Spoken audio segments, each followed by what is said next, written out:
तोहर देखिए के लीची गोरिया हमार बढ़ी जाला बीपी गोरिया।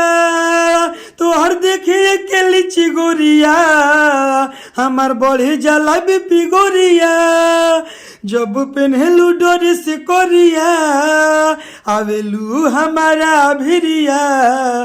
तोहर देखिए के लीची गोरिया हमार बढ़े जाला बीपी गोरिया।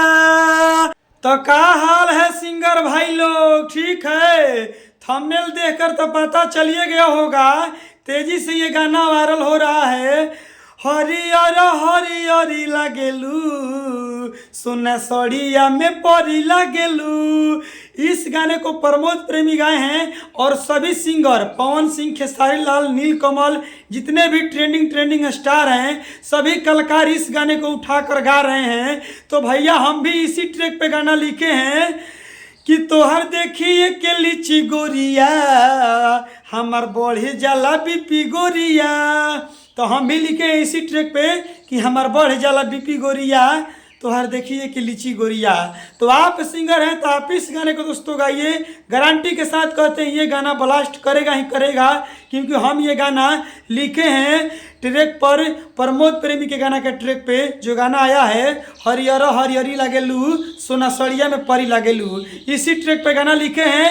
आप सिंगर हैं तो आप इस गाने को दोस्तों गाइए, रिकॉर्डिंग करवाइए। बिल्कुल हम ये गाना फ्री में लिखे हैं। तो चलिए फ्री में गाना लिखे हैं, पूरा वीडियो को फुल देखिए। गाना को स्टार्ट करते हैं, हम कुछ अलग लिखे हैं, ठीक है ना, कंपोज करके। तो चलिए गाना को स्टार्ट करते हैं, स्क्रीन पर देखिए। Let's go. चलिए दोस्तों ये मुखड़ा है, हम मुखड़ा को गा रहे हैं। तोहर देखिए के लीची गोरिया हमार बढ़ी जाला बीपी गोरिया। तोहर देखिए के लीची गोरिया हमार बढ़ी जाला बीपी गोरिया। जब पेन्हलू ड्रेस कोरिया आवेलू हमारा भिरिया। तोहर देखिए के लीची गोरिया हमार बढ़े जाला बीपी गोरिया।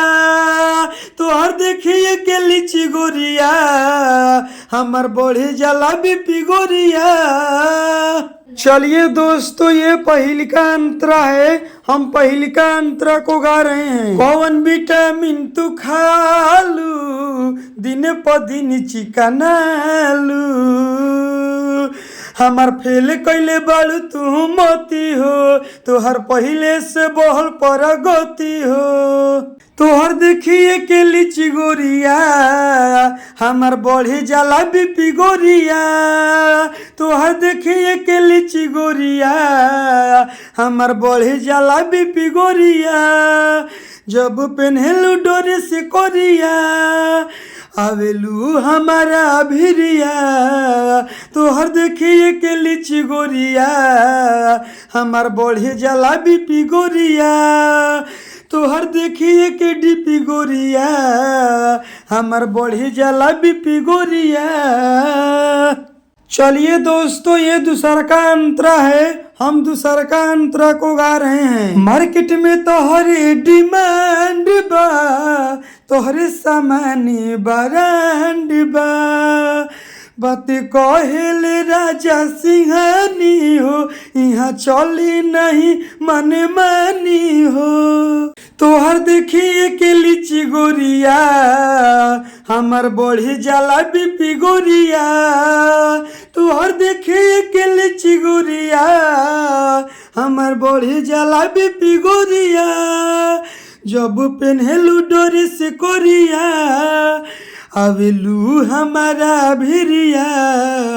जब पेन्हलू ड्रेस कोरिया आवेलू हमारा भिरिया। तोहर देखिए के लीची गोरिया हमार बढ़े जाला बीपी गोरिया। तोहर देखिए के डीपी गोरिया हमार बढ़े जाता बीपी गोरिया। चलिए दोस्तों गाना समाप्त हो गया है। अब मेरा बतिया को ध्यान से सुन लीजिए। आपके मन में जो डाउट चल रहा है हमको पता है क्या चल रहा है। आप कहिएगा कि अरे राजा भाई सबसे बड़ी बात है कि आप जो प्रमोद प्रेमी के ट्रैक पे गाना लिखे हैं ये तो मैच मुखड़ा कर रहा है, अंतरा करिए नहीं रहा है, तो भैया हम गाना लिखे हैं कंपोज करके, तो कहाँ से मैच करेगा, थोड़ा सा मैच करेगा। बस हम कुछ अलग कंपोज किए हैं न्यू ट्रैक के नया अंदाज में, लेकिन मुखड़ा का धुन लिए हैं, अंतरा का धुन चेंज किए हैं। तो इससे आप घबराइए मत, नया म्यूजिक बनवाकर इस गाने को गाइए। हम गारंटी के साथ कहते हैं दोस्तों, आप इस गाने को गाते हैं तो दोस्तों बजने से आपको कोई नहीं रोक सकता है, गारंटी के साथ हम बोलते हैं, ठीक है ना। तो चलिए, अगर आप चाहते हैं कि नहीं नहीं हम इस गाने को नहीं गाएंगे जो आप डाले हैं यूट्यूब पर, आप हमको पर्सनल गाना लिख कर दीजिए, हम पर्सनल गाना गाएंगे।